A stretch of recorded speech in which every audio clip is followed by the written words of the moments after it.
Hello everyone, this is Ali Shikani है। इस time पे मैं यूएस में फूड पापा के कॉर्पोरेट ऑफिस में खड़ा हुआ हूँ। जोरों शोर से तैयारियां चल रही हैं। 20 जून को इंशाल्लाह पाकिस्तान भर के अंदर, पाकिस्तान के 4 बड़े शहर KLIR, कराची, लाहौर, इस्लामाबाद, रावलपिंडी के अंदर फूड पापा की ओपनिंग जारी है। लाखों एप्लीकेशन आ चुकी हैं, हज़ारों के से ज़्यादा रेस्टोरेंट साइन अप हो चुके हैं और गॉड नोज कितने राइडर्स ऑन डेली बेसिस के ऊपर इस टाइम पे हम लोग हायरिंग कर रहे हैं।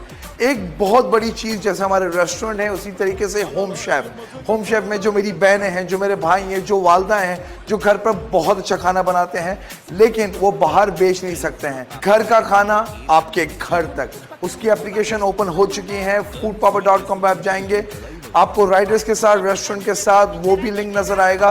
तो जो भी होम शेफ हैं प्लीज करें ताकि हमारी टीम आप तक पहुंच सके और जो 20 जून को हिस्ट्री बनने जा रही है उसका आप भी पार्ट हो। Thank you.